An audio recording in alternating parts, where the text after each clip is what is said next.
तो बच्चों, welcome to SR academy. आज हम हेनरी फेयोल के बारे में स्टडी करेंगे, जिसने हमारे 14 प्रिंसिपल्स को लिखा। अभी तक हम प्रिंसिपल कर रहे थे, व्हाट इज प्रिंसिपल, क्या है। आज हम वो तुम्हारा मेन जो हीरो है प्रिंसिपल ये चैप्टर का, उसको स्टडी करेंगे। और ये प्रिंसिपल किसने लिखा? ये जनाब ने, हेनरी फेयोल ने। देख लो, हेनरी फेयोल ने, इन्होंने ही ये प्रिंसिपल्स को लिखा है। देखते हैं इनके बारे में, पहले देखते हैं कि हेनरी फेयोल कौन थे, कैसे इतना फेमस हो गया ये इंसान। देखते हैं, ठीक है। हेनरी फेयोल बर्थ देखो कब था, 1841 से डेथ कब हुआ इनका, 1925। Was a French mining engineer. तो कैसे इंजीनियर थे? फ्रेंच माइनिंग इंजीनियर थे, खोदते हैं ना, खदान खोदते, वो इंजीनियर थे। और कहाँ के थे, रहने वाले थे, बोलिए? हाँ, फ्रांस के, ठीक है। Who turned a leading industries and a successful manager. वो टर्न अ लीडिंग इंडस्ट्रिस्ट काम करते ना, वहाँ पे एज ए सक्सेसफुल मैनेजर भी थे। He started his career as a mining engineer in a French mining company and rose to position to the chief managing director, मतलब CMD बन गए थे। सोचो, एज ए माइनिंग इंजीनियर बंदा job पे लगा था, और इतना अच्छा मेहनत करके चीफ मैनेजिंग डायरेक्टर बन गया। तो इसको अंडरलाइन कीजिए, ऑब्जेक्टिव्स के लिए काफ़ी इंपॉर्टेंट है। तो बर्थ कब हुआ था वो आप लोग को समझा, बर्थ देखिए समझा। फिर ये फ्रेंच माइनिंग इंजीनियर थे, सक्सेसफुल मैनेजर भी हुए थे, फिर बाद में क्या बन गए, चीफ मैनेजिंग डायरेक्टर, ठीक है। तो कभी भी अगर 14 प्रिंसिपल आएगा ना लिखने हेनरी फेयोल का, तो सबसे पहले इनका इंट्रोडक्शन थोड़ा बहुत लिख देना आप लोग, तो इंप्रेशन अच्छा पड़ता है। After conducting many experiment observation in organization, मतलब जब भी ये जाते थे ना कंपनीज में, तो ये ऑब्जर्व काफ़ी चीज़ करते थे। ऑब्जर्व करने के बाद एक्सपेरिमेंट भी करवाते थे उसका, फिर उसके बेस पे कोई चीज़ लिखते थे, उसका रिजल्टेंट बताते थे।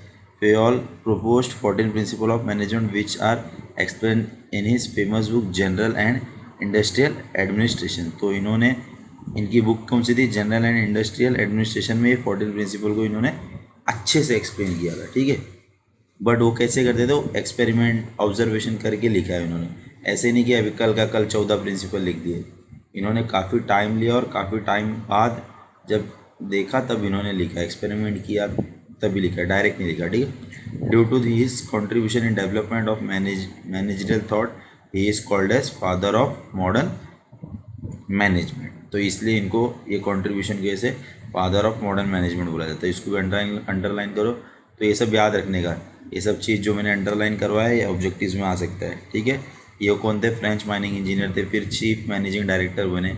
इनकी बुक थी जनरल एंड इंडस्ट्रियल एडमिनिस्ट्रेशन, और इनको फादर ऑफ मॉडर्न मैनेजमेंट भी बोला जाता है। तो आई होप आप लोग को इंट्रोडक्शन वाला पार्ट तो शायद क्लियर हो गया होगा, ठीक है। चलो अब इनके प्रिंसिपल्स को पढ़ लेते हैं हम डायरेक्ट, बिना टाइम पास के डायरेक्ट फर्स्ट प्रिंसिपल देखते हैं। फर्स्ट प्रिंसिपल क्या है इनका, principle of division of work. इसका मतलब क्या, काम को बांटो। अब जैसे देखो, क्रिकेट सबने देखा है, अच्छा लड़कियां नहीं देखती है, बट सुना तो होगा ना, ठीक है। अगर समझो तुमको सामने वाली टीम ने टारगेट दिया है 300 रन का, और बैटिंग ट्रैक है, तो तुम किसको भेजोगे बैटिंग करने के लिए? अब बुमराह, अश्विन, ये लोग, ईशांत शर्मा, ये लोग को थोड़ी ना भेजोगे। हाँ, तुम लोग किसको भेजोगे? करेक्ट करेक्ट, सही बोल रहे हो। विराट कोहली, MSD, रोहित शर्मा, शिखर धवन, है ना। क्योंकि तुमको पता है कि वो काम वही लोग कर सकते हैं जिसके पास केपेबल और स्किल हो वो चीज़, वो टारगेट चेस करने का। तो principle of division of work यही बोलता है कि जो जिसमें माहिर है, जो वो काम अच्छे से कर सकता है, उनको उन्हीं से वो काम करवाना चाहिए, ना कि खुद करना चाहिए, ठीक है। According to this principle the work is divided into different kind such as technical, financial, commercial, security operation, accounting and managerial. तो दो वर्क्स को हर पार्ट में इसके लिए डिवाइड किया है। को जो टेक्निकल में अच्छा है वो टेक्निकल का काम करे, जिसका फाइनेंस अच्छा है फाइनेंस में काम करेगा, समझे। जो इसका सिक्योरिटी ऑपरेशन अच्छा है, जो अकाउंटिंग अच्छा करता है, अलग अलग टाइप्स के जॉब्स को अलग अलग लोग प्रेफर करते हैं। It is assign to employees as per the quality and capability, है ना। मैंने जैसे बताया कि जैसे हमारी क्वालिटी रहेगी, कैपेबिलिटी, जैसे अभी तुमने ये देखा इस्त्री करने वाले लोग, वो लोग कितना अच्छे से इस्त्री करते हैं, क्योंकि वो काम में वो लोग बहुत माहिर होते हैं। और बात करें अपनी, तो हम इतने अच्छे से नहीं कर पाते ना उनके कंपैरिजन में। तो जो जो काम में अच्छा होता है उनको वो काम सूट भी करता है और उनको मज़ा आता है। तो क्या करता है, it helps in improving efficiency and expertise of employees which ultimately turn into expected productivity level. तो इससे क्या होता है, उनकी एफिशिएंसी बढ़ती है, एक्सपर्टाइज हो जाते हैं वो काम में, वो लोग एक्सपर्ट हो जाते हैं ना। तो उससे क्या होता है, उनका जो गोल अचीव करना होता है वो उनका जो एक्सपेक्टेड रहता है वो अचीव हो जाता है। अगर हम कोई भी चीज़ में एक्सपर्ट है तो हम बेसिकली अपनी जो एम रहेगा, हमारा गोल रहेगा, हम वो अचीव कर सकते हैं, है ना। तो इस पहला प्रिंसिपल समझा, principle of division of work, काम को बांटने का। इंडिविजुअली सब काम नहीं करने का, सब एक जन थोड़ी ना सब काम कर सकते। तो इसके काम को पहले बांटा करिए। इसके लिए हर कंपनी में अलग अलग डिपार्टमेंट है, ठीक है। आई होप पहला समझा सकते हो। अब हम सेकंड पे जाते हैं, देखते हैं सेकंड क्या है। हाँ, सेकंड देखो, principle of authority and responsibility. देखो अथॉरिटी मतलब क्या, पावर। अगर मैं आप लोग को पावर दे रहा हूँ कि ये चीज़ कराओ तुम लोग, तो वो तुम्हारी रिस्पॉन्सिबिलिटी भी तुम्हारी होगी कि वो काम तुम करवा के लो। फॉर एग्ज़ाम्पल, अगर मैंने तुमको टीम का कैप्टन बना दिया, तो अब तुम्हारी रिस्पॉन्सिबिलिटी, तुम कैसी भी टीम लो, तुम कौन से प्लेयर को पहला भेजना चाहते हो, तुम किसको नहीं खिलाना चाहते हो, सब तुम्हारे ऊपर। बट अगर तुम हारोगे तो मैं तुमको ही सुनाऊंगा, ना कि पूरी टीम को, और तुम जीतोगे तो तुमको ही शाबाशी मिलेगी। देखो ना, कैप्टन लोग अगर कोई जीतता है तो कैप्टन लोग को सबसे ज़्यादा एप्रिसिएशन मिलती है, बट हारता है तो सबसे ज़्यादा उनको ही सुनाया जाता है, बोलते कैप्टन अच्छा नहीं निकाला, ठीक है। तो अथॉरिटी के साथ रिस्पॉन्सिबिलिटी हरदम आती है। अगर मैं तुमको पावर दे रहा हूँ तो it's your duty to done, मतलब काम करवा के लो सामने वाले एम्प्लॉय से, ठीक है। जैसे अभी क्लासरूम का तुम मॉनिटर हो, तो तुम्हारी ड्यूटी है कि टीचर ना रहे तो तुम्हारा काम है कि तुम बच्चों को शांत कराओ। अगर वो लोग नहीं कर रहे तो उनका नाम लिखो, बट तुम्हारी जॉब है कि तुम उनको कैसे भी शांत कराओ, ठीक है। तो इसको पढ़ते एक बार, पढ़ के देखो क्या लिखा है। Authority is the right to take decision, है ना, मैंने जो से बताया। अथॉरिटी इज टेक डिसीजन, मतलब तुम डिसीजन ले सकते हो, तुमको अथॉरिटी भी दे दिया। It is necessary to get the things done appropriately for from subordinates. Subordinates मतलब क्या, तुम्हारे अंडर जो काम कर रहे हो वो तुम्हारे सबॉर्डिनेट हो गए, और एम्प्लॉय के लिए तुम क्या हो गए, सुपीरियर, ठीक है, समझा। तुमसे तुम्हारे नीचे जो काम कर रहा है उसको तुम सबॉर्डिनेट बोलते हो। Authority always come with the responsibility, मैंने बोला ना, अथॉरिटी के साथ, पावर के साथ रिस्पॉन्सिबिलिटी आता है। अगर तुमने काम नहीं किया तो तुमको सुनाया जाएगा। If the manager is given the authority to complete a task within a given time, he should be held responsible if he does not complete the work in the given time. अगर हमने manager को कोई काम दिया, जैसे कि हाँ भाई एक काम कर, एक महीने मेरे को 500 शर्ट बना के दे, अब वो अपने एम्प्लॉय को लिया करो, अगर उनके एम्प्लॉय ने नहीं किया तो हम किसकी रिस्पॉन्सिबिलिटी हो, मैनेजर की। तो मैनेजर को ही सुनाया जाएगा उसके ऊपर, उनकी रिस्पॉन्सिबिलिटी होगी, ना कि एम्प्लॉय को।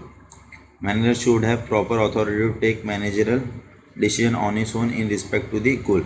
अभी इसका मतलब ये नहीं कि मैनेजर को मैंने पावर दे दिया तो उसको मैं टोकूंगा, अरे ऐसा मत कर, ऐसा कर। एक बार मैंने उसको डिसीजन दे दिया, उसको रिस्पॉन्सिबिलिटी पावर दे दिया, तो वो उसकी मर्ज़ी से वो काम करेगा, उसमें मैं रोक टोक एज ए ओनर कंपनी का नहीं लगाऊंगा। उसकी मर्ज़ी हो, जिसको एम्प्लॉय को रखना है रखे, जिसको निकालना है निकाले, वो खुद भी कर सकते। तो I hope principle of authority and responsibility आप लोग को अच्छे से क्लियर हुआ होगा। एक दो बार वीडियो देखो, एक दो बार रिपीट करो, देखो अपने आप समझ जाओगे तुम, ठीक है। अभी थर्ड क्या है, प्रिंसिपल ऑफ डिसिप्लिन। देखो डिसिप्लिन हर जगह इंपॉर्टेंट होता है, बिना डिसिप्लिन के कुछ नहीं कर सकते। अगर कंपनीज में डिसिप्लिन ना हो, अपना मन मर्जी तुम जाओ जॉब पे, तो क्या होएगा, नाम खराब होगा ना कंपनी का, जो उनका गोल होगा वो अचीव नहीं होगा।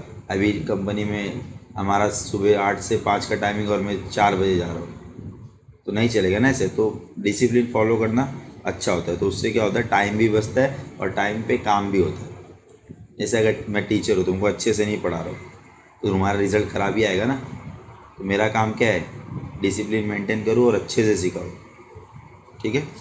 चलो समझो क्या लिखा है। According to Fayol, discipline is the most essential thing in the organization. जैसा मैंने बोला, ये सबसे इंपॉर्टेंट चीज़ है। Employee must obey and respect the rules that govern the organization. तो एम्प्लॉय लोग को फॉलो करना चाहिए और उनकी रिस्पेक्ट करनी चाहिए रूल्स की। ऐसे नहीं कि उधर नो स्मोकिंग लिखा है तो तुम स्मोकिंग करोगे, गलत बात, ऐसा नहीं कर सकते, हमको फॉलो करना चाहिए जैसे वहाँ लिखा। Discipline helps to achieve the goals in the organization. तो डिसिप्लिन से क्या होता है, गोल्स अचीव होते हैं ना। हम अगर टाइम पे टाइम सब काम करेंगे तो गोल अचीव करना इज ईजी ना। Good discipline is the result of effective leaders. ये लाइन को अंडरलाइन कीजिए। मतलब क्या, अगर लीडर तुम्हारा अच्छा होगा, लीडर ही टाइम पे आके काम कर रहा है, तो एम्प्लॉय का भी मन करता है कि अरे मेरा लीडर काम कर रहा है तो मेरे को भी करना पड़ेगा, तो ही सामने वाला सुना भी सकता है एम्प्लॉय को। नहीं तो लीडर ही अच्छा नहीं है तो क्यों बोलेगा किसी को, समझ रहे हो। Good discipline is the result of effective leadership. There must be a clear understanding between the management and the worker regarding the organization rules. तो हमको क्लियर रहना चाहिए कि किसको कौन सा काम देना है, ये क्लियरिटी अंडरस्टैंड होना चाहिए मैनेजमेंट को और वर्कर के बीच में। Basic discipline should be observe at all level of the management. मतलब क्या, अब सब लोग फॉर्मल पहनते हैं कंपनी में, ऐसा नहीं कि बड़ा कोई है तो जीन्स वीन्स पहन के जाए, टी शर्ट पहन के जाए, नहीं। तो ऐसा फॉलो करना चाहिए। हर एक लेवल है तो वो डिसिप्लिन, ऐसा नहीं कि वो बड़ा लेवल है तो डिसिप्लिन फॉलो नहीं करे। सबको डिसिप्लिन फॉलो करना इज मस्ट। ठीक है, समझा। अभी नेक्स्ट पे जाते हैं, principle of unity of command. अभी समझो तुम एम्प्लॉय मेरे, और तुम्हारा मतलब तुम्हारे ऊपर 2 जन हेड है। अब क्या हुआ, मैंने समझो तुमको, एक मैं हेड हूँ और एक समझो मेरी दूसरी टीचर हेड है, तो हम दोनों ने तुमको कमांड दिया कुछ। अब तुम क्या सोचोगे, पहला मेरा ये सर का करूँ कि मैम का करूँ, सर का करूँ कि मैम का, तो तुमको कन्फ्यूजन हो जाएगा ना। तो तुम बोलेगे मैं किसका भी नहीं करूँगा, एक काम करो, अगर तुमको ज़्यादा गुस्सा है। तो ये क्या होता है, principle of unity of command क्या होता है कि मैं अगर तुमको कुछ बोल रहा हूँ, समझ रहे हो, मैं बोल रहा हूँ तो सिर्फ एक का ही फॉलो करो। द यूनिटी ऑफ कमांड मतलब क्या, जैसे देखो यहाँ पे मैंने लिखा है mister A, mister B, mister C, lower middle higher.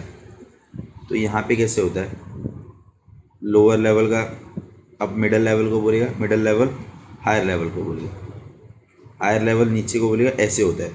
किसी एक बंदे को 2 लोग कंट्रोल नहीं कर सकते, किसी एक का एक ही सुपीरियर होना चाहिए, एक ही बॉस होना चाहिए, फिर उसका ऊपर वाला boss.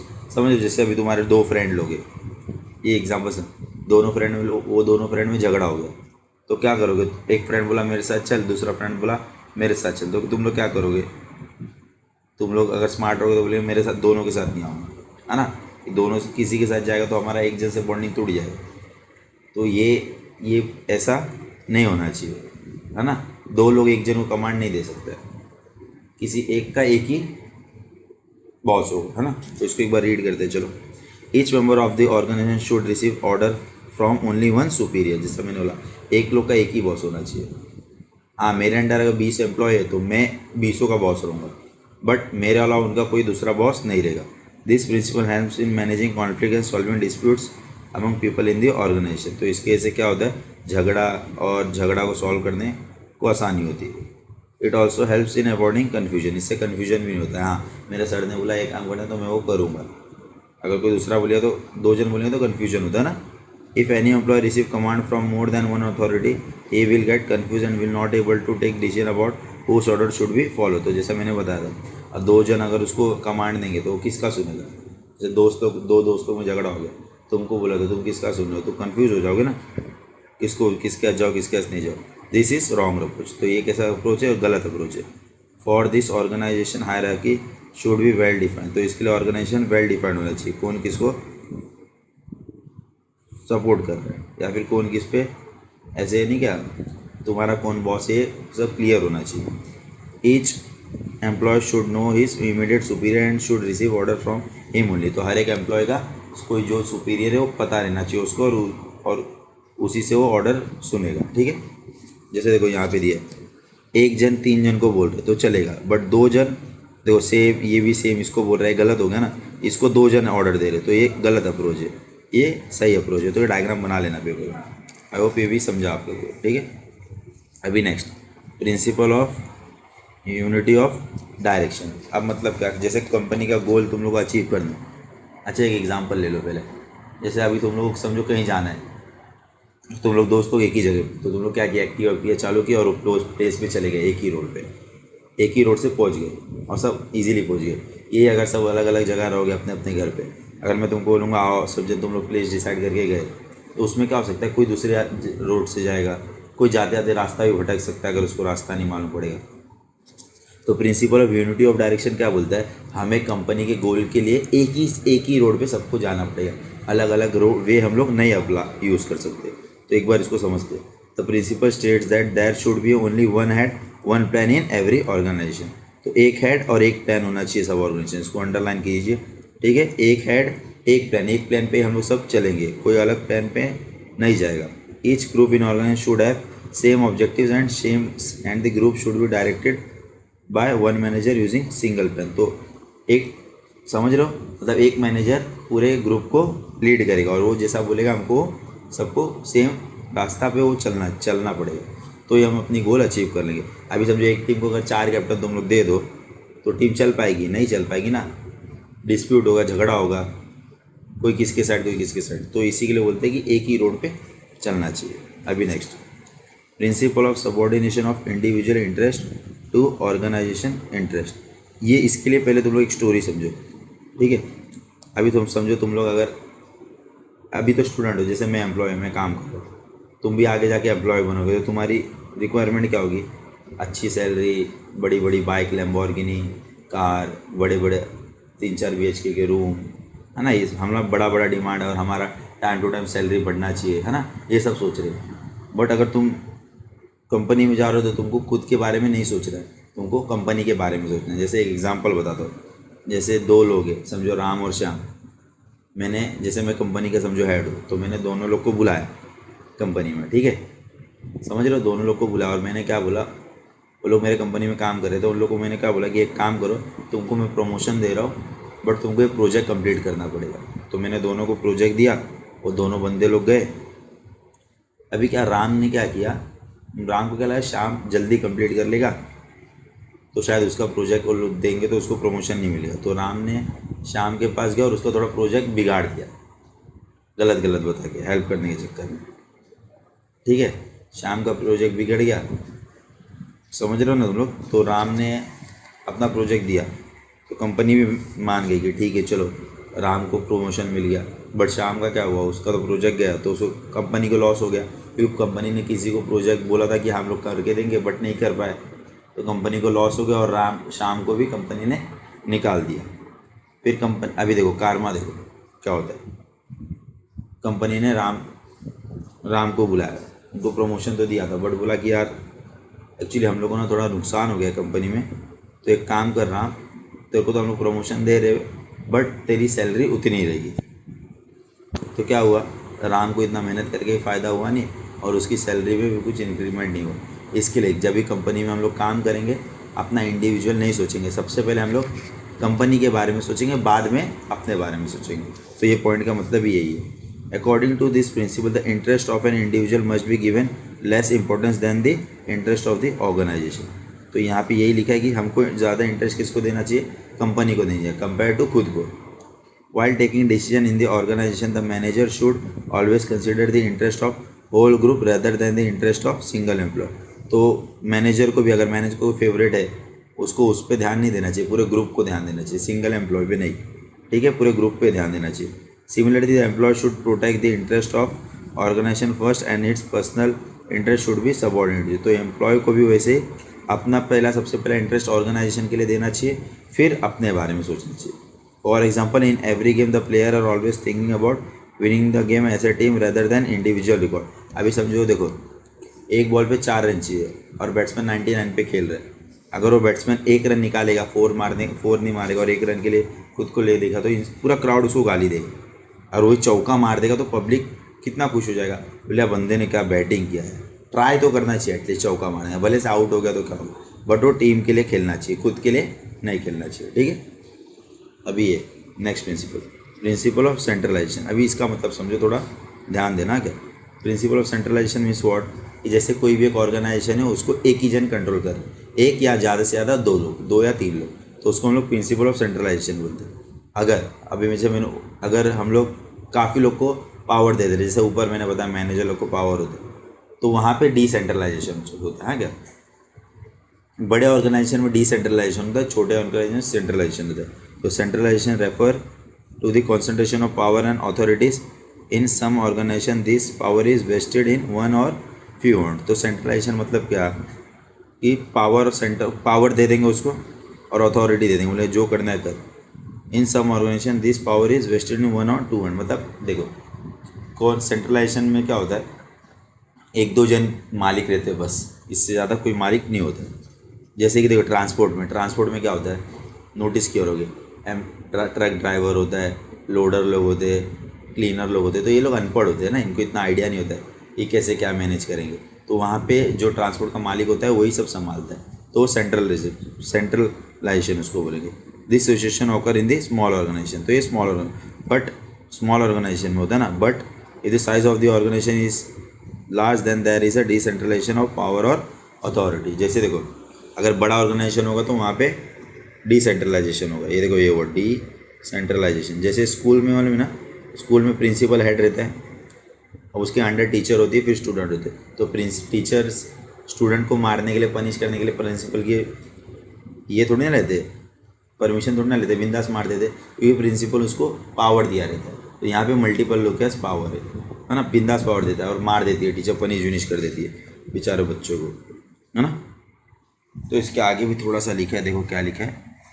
According to this principle there must be a proper balance between centralization and decentralization in the organization. तो ये प्रिंसिपल के हिसाब से सेंट्रलाइजेशन और डिसेंट्रलाइजेशन में अच्छा बैलेंस होना चाहिए। This is to be done accordingly to the size of the organization, nature है ऑफ द एक्टिविटी एक्सेट्रा। तो ये किस पे डिपेंड होता है, size of the organization and nature पे, ठीक है। तो आई होप आप लोग को अभी ये 7 तो समझा ही होगा। अभी नेक्स्ट 7 जो है ना स्वॉट एंड प्रिंसिपल मैं नेक्स्ट वीडियो में अपलोड करता हूँ, ठीक है। पहले आप लोग इसको अच्छे स्टडी करो, मैं नेक्स्ट वीडियो पक्का जितने रिमेनिंग है आप लोग को जल्दी से जल्दी प्रोवाइड करने की ट्राई करूँगा। आई होप आप लोग को ये वीडियो अच्छा लगा हो, तो प्लीज़ इसको 2-4 बार देखिए, मैं गारंटी देता हूँ आप लोग का हर एक डाउट क्लियर हो जाएगा और आप लोग को OCM पढ़ने मेरे साथ बहुत मज़ा आया। बस आप लोग कंटिन्यू मेरे को सपोर्ट कीजिए, ठीक है। अगर आप लोग को ये वीडियो अच्छा लगा हो तो लाइक कीजिए, शेयर कीजिए और अपने दोस्तों के साथ भी प्लीज़ सब्सक्राइब कीजिए। जब तक के लिए बाय।